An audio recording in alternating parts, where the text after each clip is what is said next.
Best high-limit balance transfer cards. The institutional blueprint. Before we dive in, if advertisements should pop up in this video, please do not click off of the advertisements. Please allow them to play through as a thank you to me for bringing you this honest, valuable information for free. Now let's continue. In the current economic cycle, managing your debt-to-income ratio isn't just a basic financial chore. It is a critical exercise in liquidity management. For sophisticated players in the US, UK, Canada, and beyond, the goal isn't just to move debt.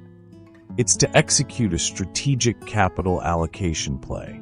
Whether you're looking to protect a corporate credit profile or simply seeking a form of low-cost arbitrage, the right high-limit balance transfer card can be your most powerful tool.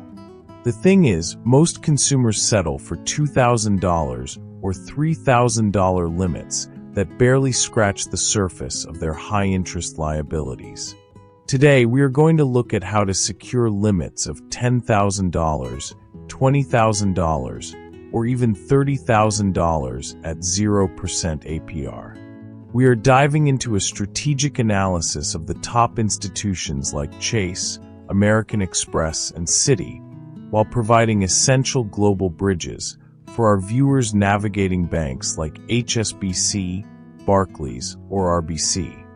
The foundation of a successful high-limit transfer lies in understanding the bank's internal risk management metrics. You see, when a bank like Wells Fargo or Bank of America looks at your application, they aren't just looking at your FICO score. They are assessing your capacity to pay and your history with similar credit lines. In reality, to get that $15,000 plus limit, you often need to show that you've successfully managed an asset-based profile. Now, let's talk about the most critical hurdle, the internal scoring lockdown. You might notice that even with a 750 score, some banks will still hand out toy limits. This happens because you haven't triggered their internal high-value bucket. For our primary U.S. case study, the landscape for high-limit offers is dominated by a few key players. The Wells Fargo Reflect card and the Citi Simplicity card are currently offering some of the longest runways in the market, up to 21 months of 0% APR. That said, if you're looking for the highest possible limits, many business owners actually pivot to the Chase Freedom Unlimited or the Discover It series. What's interesting is that while these cards might have slightly shorter intro periods, they are known for being far more aggressive with their initial capital allocation. Let's break this down further into the first major pillar, the utilization anchor. Suppose you have $20,000 in debt at an 18% interest rate. Moving that to a 0% card saves you roughly $3,600 in interest alone. In B2B terms, that is pure margin. But here is the critical part. If your current utilization is above 30%, your chance of getting a high limit on a new card drops significantly. You have to prime the pump by temporarily driving your utilization down before you apply, even if it's just for 30 days. On that note, my viewers in the UK and Australia should look at equivalent high-tier products from Barclays or Commonwealth Bank.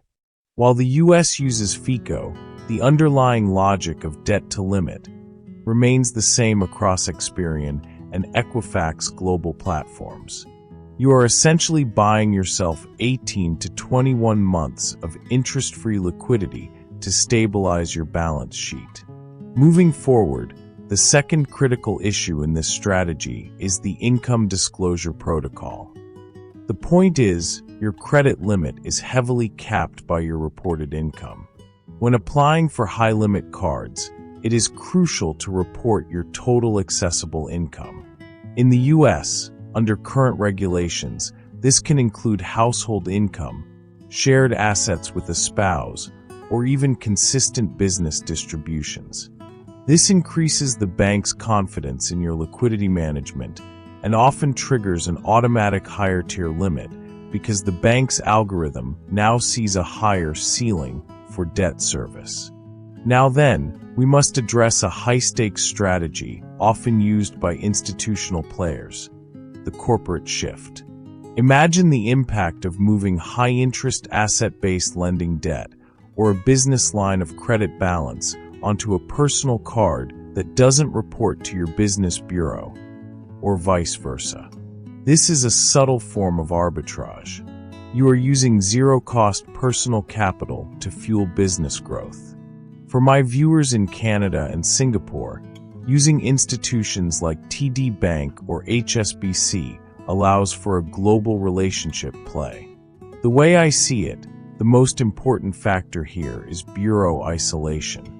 By moving debt to a 0% card that doesn't report to the personal bureaus, you keep your personal score high, which allows you to go back to the well and secure even more capital later. Alright, so how do you actually ensure you get the limit you need without destroying your profile? The way I see it, the secret is strategic pre-qualification. Many top issuers now allow you to check for an offer without a hard inquiry. This is a vital risk management step. In other words, you can verify if you are pre-approved for a card before you take the hit to your score.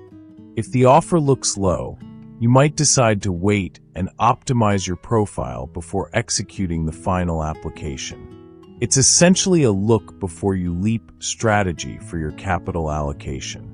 That said, we have to tackle the most misunderstood issue: the real cost of capital. Most of these cards charge a 3% to 5% balance transfer fee. While 5% might seem high, when you compare it to the cost of 24% annual interest, the math almost always favors the transfer. At the end of the day, you are paying a one-time fee to freeze your interest for nearly 2 years.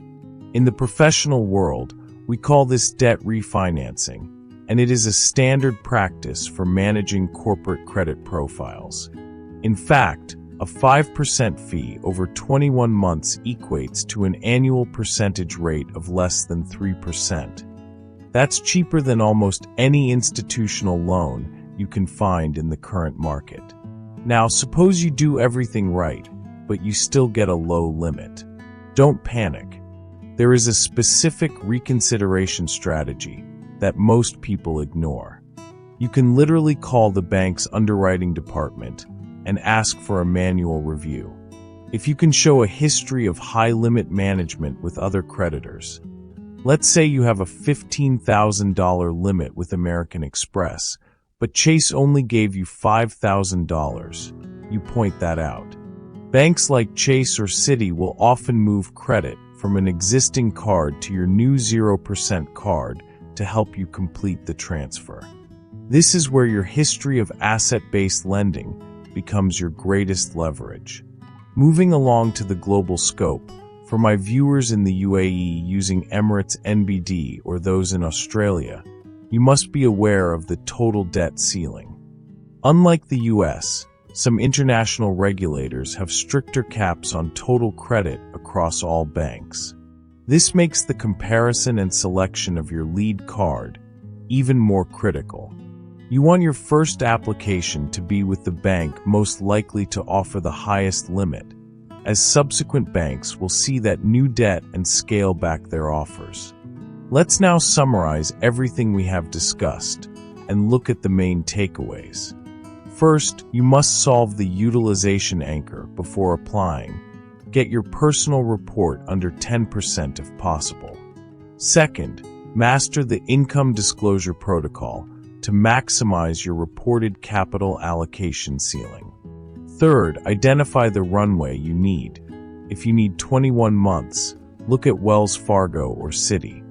Fourth, for my international audience, use global bridges like American Express to carry your credit reputation across borders.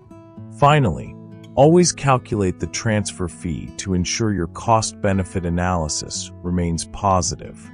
Ultimately, by mastering these high-limit balance transfer strategies, You are taking control of your financial destiny. You are no longer a victim of high interest rates. You are a manager of liquidity. You are moving from the world of surviving debt to the world of structuring capital. If you found this strategic breakdown of credit leverage valuable, I encourage you to subscribe to join our responsible credit community. Hit the like button and drop a comment below. Which bank have you found to be the most generous with their initial limits? Your insights help us continue to build a high-value community for those serious about wealth building. Disclaimer: this video is for educational and informational purposes only. I am not a financial advisor. Balance transfers involve fees and risks, including the potential for high interest if the balance is not paid within the introductory period. Always read the terms and conditions of any credit offer.